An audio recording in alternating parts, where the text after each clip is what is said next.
Hey, we're back here again with my uncle's 2004 Hummer H2.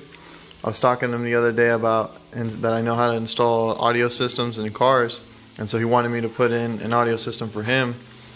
I will be putting in a 10-inch subwoofer, an amplifier, and a new deck for him. So here's the game plan on how I'm going to make that happen. Here we have our layout. Okay, so we have the battery here. We have our deck here, we have passenger side, driver side, we have the two back seats and the two very far back seats. We also have the subwoofer and the amplifier back here. And so first order of business that we're going to have to do is run positive power from here all the way to the back of the unit back here, the amplifier, running it through the firewall here, then through the trim that's by the doors. The door sills basically, run it through the back, and then pop it out right at the rear, the trunk area I suppose, and then hook it up to where it needs to go. We'll make that red. Then in order to complete the circuit back here, we need to find a piece of metal back here, that bar I was talking about. Because batteries are always grounded to the chassis of the vehicle, so wherever you hook up positive to a device, if you hook up that to any part of metal on the vehicle, the chassis basically, you'll complete the circuit. So we're gonna have to run power from here to here and get that negative to complete the circuit. After that, there's going to be two RCA cables that are gonna run from here all the way back, same area right through here all the way back, and hook up to our deck. That'll be our left, this will be our right, and we'll paint those blue. Okay, and those basically will be what the input signal from the deck is sending out to the subwoofer to make it boom. One last wire that will need to be sent is, it's still not entirely sure what it does, but it's the remote wire, and I believe it's what controls the whole thing. And we'll make that one that marine looking blue, Dodger blue I guess. And so that's basically the setup of how we're gonna go about this to make it work. Great, that's all squared away. So let's take a look at what we're working with. For the deck, we have a JVC double din. This is the KW-V120BT. These are the wire instructions for it, so it can be wired properly. For the subwoofer, we have a 10-inch Kicker Comp VR paired with a Renegade RXA 1000D. We have all the wires that we need in order to hook this up correctly. The wiring harness for the deck and the frame kit for the deck so it looks nice inside the vehicle. All our wire connectors as needed. And then my uncle also had these. These are two 12-inch audio band subwoofers that he wants me to install instead of that one. The only problem is that these have two good terminal posts on one subwoofer, and for the other subwoofer you see that you have one good terminal post and then the other one is snapped off. So this whole thing would need to be replaced before I can install these. Let's go ahead now and take a look at exactly where everything's gonna go. So let's pop the hood. Right here. And the other one's here. And then this is going to be relatively difficult one-handed. Oh boy.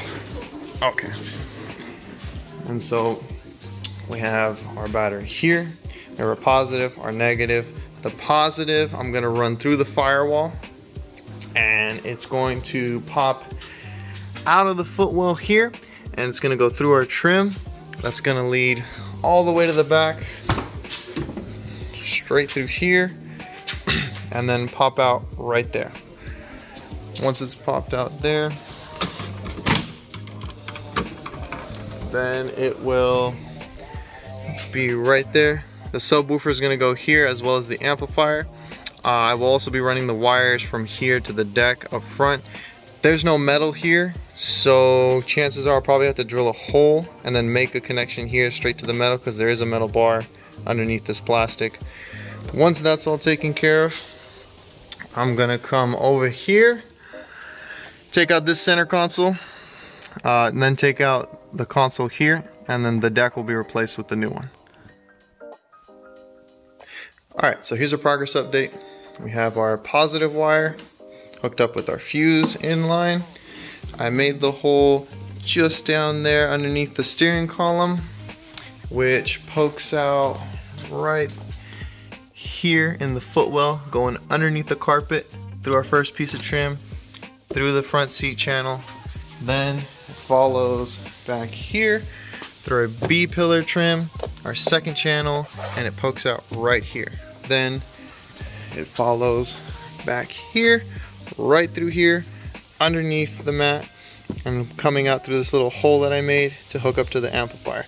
For the negative, I went right back straight through the hole and hooked it up right here, straight to the chassis. So that way, when you put this trim piece back on, as such, you won't see a thing. The next thing that I'm gonna have to do is run the remote wire for our deck and the speaker wires that will be hooked up to the amplifier and running back to the deck as well. So in order to do the next step, we need to take out this whole center console out first. So you need to take out this compartment here, which is right over there. It's held on by 3 Phillips screws here. Underneath the compartment, there's 2 Torx screws down here that's holding it in place. You also need to take this off by these screws here. Once this whole thing comes off, there's 2 Phillips screws, one here, one here. Once that's all done, this shifter piece needs to come out. You need to put it in neutral, and on the back here there's another screw that needs to be taken out. Once that's taken out, this whole piece slides up and you can put it out of the way. Once it's out of the way, you can slide this whole console piece up and out. The next thing you would need to do is take off this front panel. This is all one piece. It's only held by 2 bolts, one here, and I am not sure if there are another 2 bolts down there holding in place. Usually there are, but once I take this apart, I'll find out. After that, this whole piece comes forward, and that'll give us room to run our cables through our trim here, under the carpet, and through the back to our new deck, which we'll put in. This stereo is only held on by 4 screws here and wire connectors in the back. You disconnect the wire connectors, unscrew these bolts, yank this out, put the new one in after the harness is made on it, and then connect it up, fire it up. It should be good to go. So I'll get this out of the way, that out of the way, those cables wired, and then we'll move on to getting the wire harness set up for the new deck. So in order to do the next step, you need to take out the center console first and then undo a couple wires. Basically this wiring harness, you gotta pop it off different little points here on the center console once you have to lift it up. Afterwards, this front panel comes off. Really easy, it's just a couple bolts here, here, and down there, I believe. Most likely just here and here. Then you yank the radio out and you undo 2 tabs, this one and the white one over there, and those are these 2 cables. So it took me about a week for the new harness to come in, because when I bought the first harness, I realized it was male, and so you can't have male to male. I had to buy the actual kit, which ran about $90, so be wary of that. If you ever want to install an aftermarket deck in the Hummer, you're going to spend about $90 for this harness. The other thing you need to be worried about is this damn shifter. While you're trying to take this center console out, this shifter, you're going to have to move it up and down in order to shimmy the center portion of it, that big gaping hole. The only problem is I did that and I broke the shift linkage underneath because it's never been replaced, and the shift linkage is really old. It's just a little piece of plastic. Really, it's like a soft piece of plastic that hardens over time. And so, if that breaks, the fix is really simple. You simply come right over here. Right there. So this is your shift linkage. This is what connects to the lever up top. and this little clicker thing here, this little lever, that's what changes the gears that your transmission goes into. And there's a little piece of plastic in here that holds these two together. So if that ever happens, literally just change that out and it'll fix the problem. Because when I was trying to turn the engine on, it was stuck in drive and I was in park, and so I had to replace that in order to get this thing to shift back into park and to match what was on the screen the computer was reading. But yeah, so run those wires right now and then we'll wire up the new one. So the remote wire and the audio input signals are ran.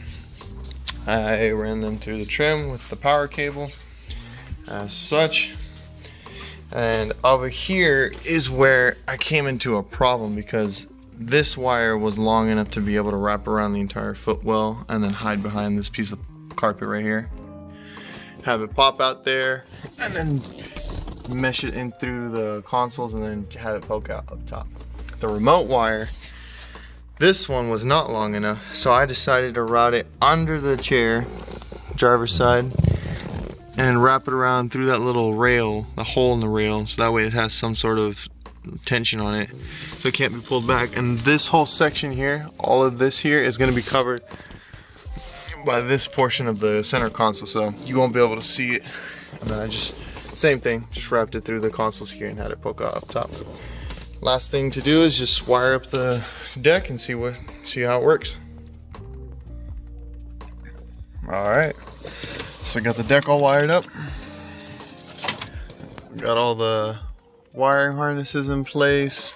Even got the OnStar module, because I guess this Hummer had the luxurious package with it. Everything's in place. All the wires are in order.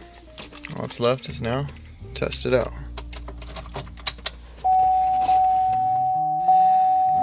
It's looking good.